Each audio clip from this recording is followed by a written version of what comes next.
Yeah, we'll come on to trolls later on, probably. They do crop up. Oh, no, whoa. Sorry about that. I will get the hang of the studio. We keep changing the CD player, and some of them carry on, some of them stop, some of them go back to the beginning. Anyway, we'll sort that out as it goes along. Sandra, explain. Yeah, there's some people will remember because you've been on this show previously. Yeah. So they will. Some listeners will know who you are. But explain the news item and then give the background. Yeah. So I've been nominated for 2 Women's Business Awards with an organisation called Women's Business Club, and they basically help women in business, and they have run clubs and events and stuff like that. Have memberships to help, women thrive and flourish in business. And I met the founder, Angela D'Souza, on an online training, and we connected on LinkedIn, and I've been nominated for 2 awards. I don't actually know who nominated me for the awards because they were anonymous, so thank you to that person who might be listening. And I was nominated and have been nominated for Speaker of the Year 2025 and also Diversity Inclusion 2025 awards. So that's 2 award categories, and I've got through to the final for both of those, which means I'm attending the Women's Business Club award ceremony, which is called Women's Business Awards. It's a global award ceremony, so people from all over the globe come to this event and can be taking part in this event, and it's broadcast live, and this is on the 3rd of December in London, Westminster area.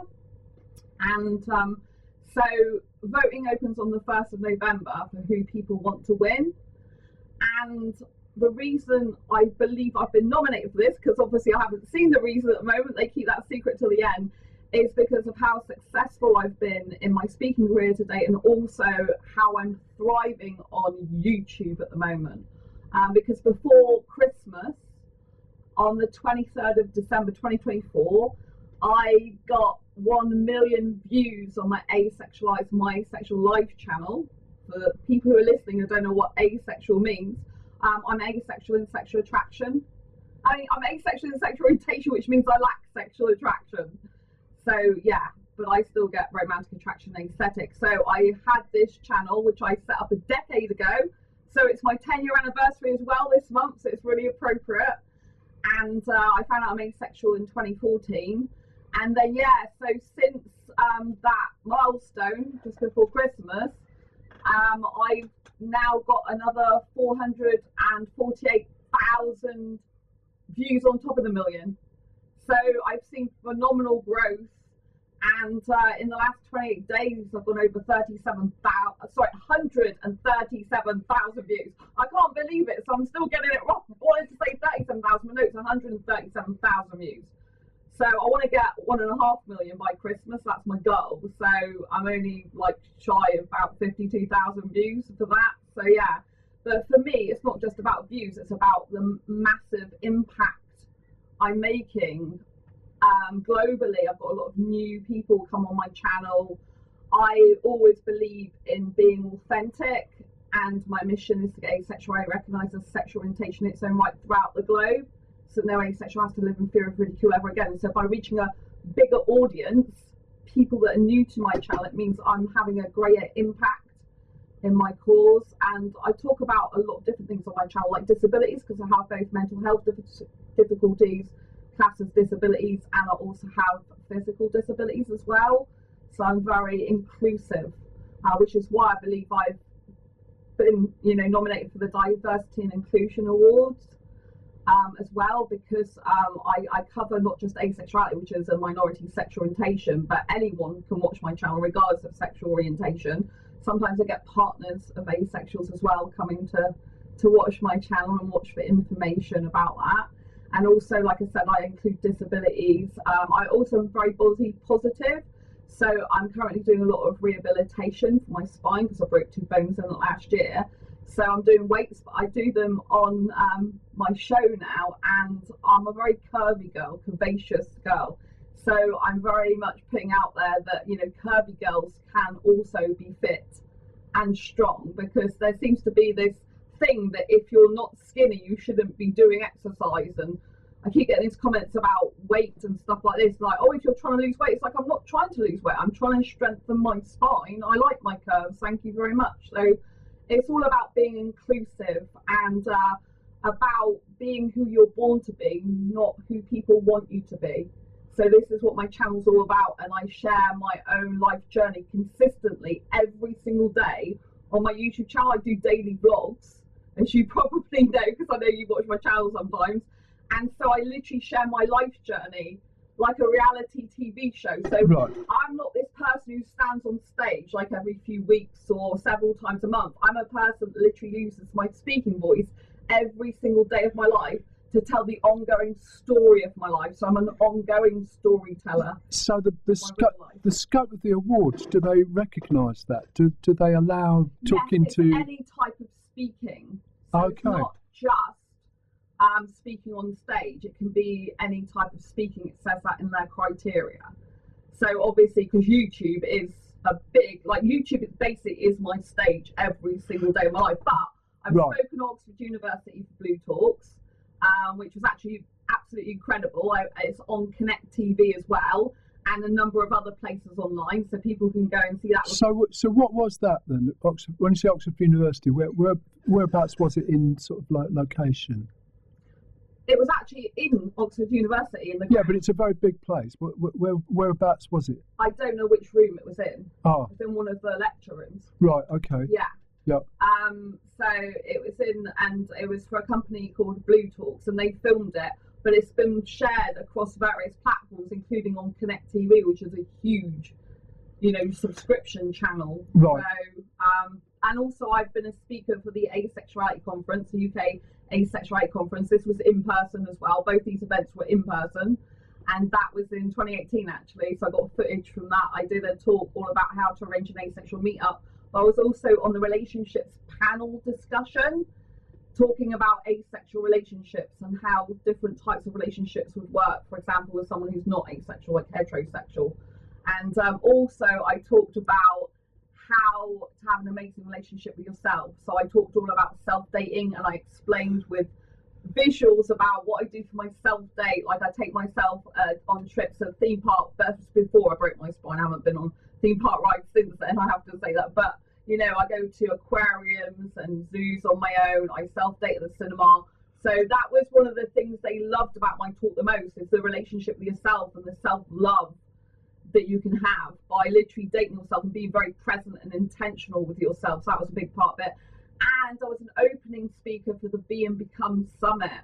I was a keynote speaker, but I opened the whole summit. It was a 2-day online Sandra, summit. can I interrupt you at this yes, point? I know you've got a flow, and I'm sure you can come back to your flow, but I'd just like, by way of introduction, to explain that we met at the Tech Exeter breakfast. We did.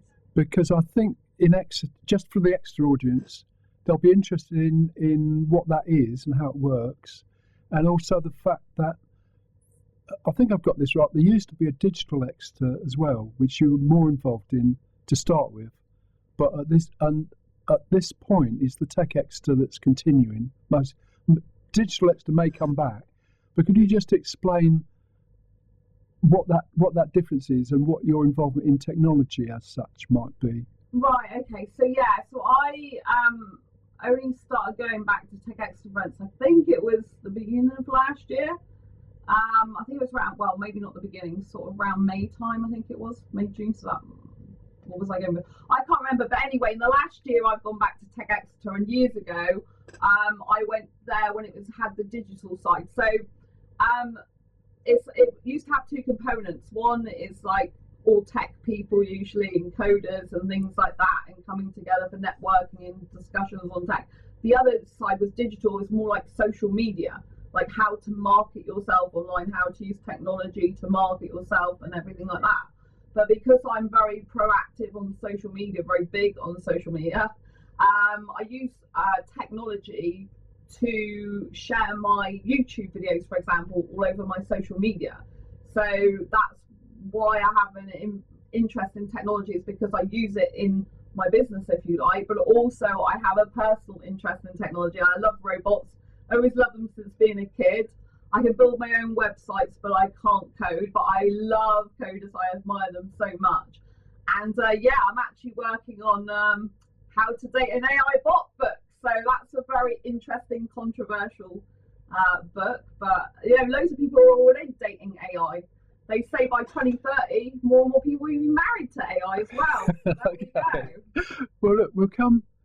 I'm just trying to sort of work this because you can stay till 12 o'clock, can't you? I'm here till 12. Well, we're going for a drink afterwards, aren't we? We are. Yes.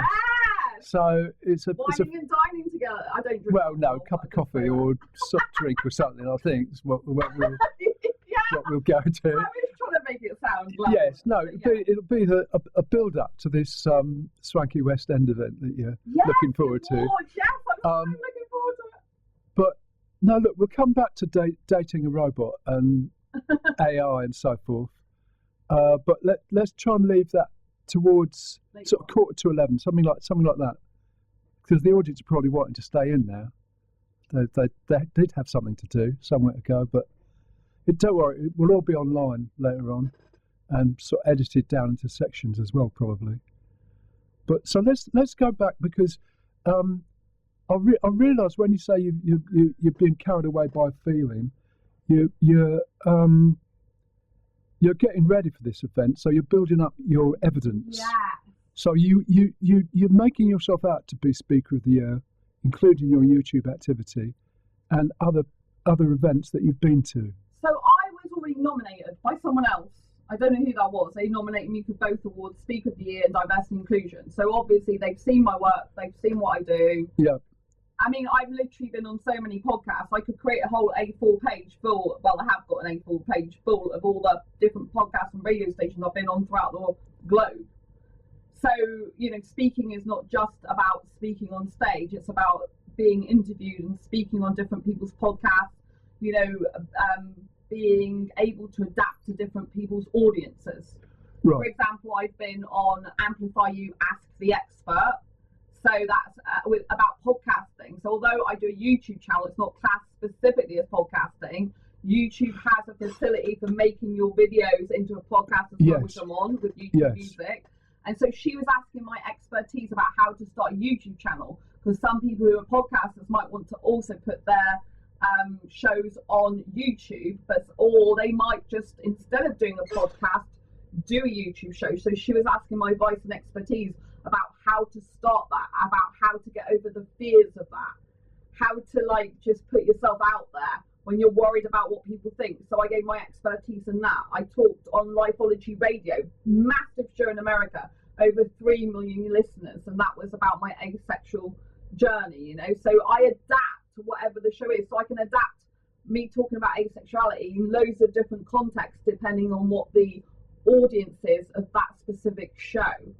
So what I have got is I've got a profile on Women's Business Club. They have something called the Clubhouse, not to be confused with the social media Clubhouse, because at first I was thinking, you've got to create a profile on Clubhouse. I haven't used that before, and then I realised it's within Women's Business Club itself. So Women's Business Club have got their own Clubhouse within that, where you can create pages about you and your business. I've got a speaker profile because I'm a speaker as well. For any mentors, they can have a mentor profile, and then you could create events within the site, and then you can charge for it, so you can get clients through the site. It's amazing. They do a free plan, so this is on the free plan. If you want to take it a step further, you can have a pay money monthly to be able to put more videos on there. I've got a video on my speaker page anyway, it's the Oxford University talk.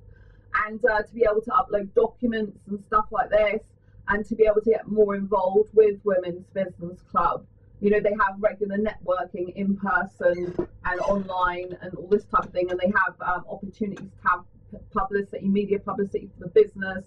So they do a lot of things depending on what tier you want, so you can come in as a free person and still able to post events on there, right. and actually take payment on their platform, which is fantastic.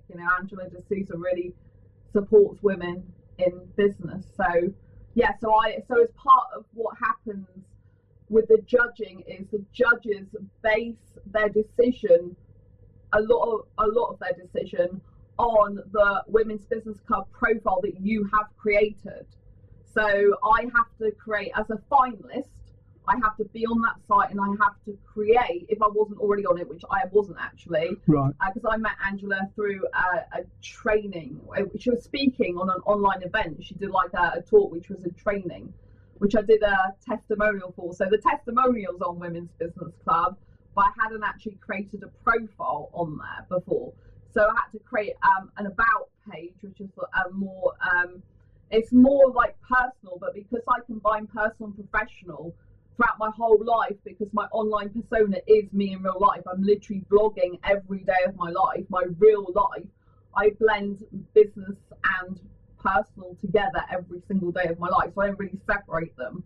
So on my channel, I always talk about dating, relationships, self-care, confidence, self-love, all these types of things which are universal to any sexual orientation. But I share like my life journey to inspire others. Like I got fibromyalgia, it's a chronic pain condition that affects the nerves and muscle of the body, but I'm still doing weights because I have to try and strengthen my spine. Right. And I'm trying to say, regardless of the fact that you've got disabilities or health conditions, even if you're in pain, you should just be able to do like exercises that is amazing. And I want to inspire people that they can achieve things that they didn't feel possible. And so really the awards, if I win the award, it won't just be for me, it'll be for every asexual person, and it'll be for everyone, regardless of sexual orientation, who has ever had their voice drowned out, who's ever, you know, had their voice stifled and not been allowed to be themselves.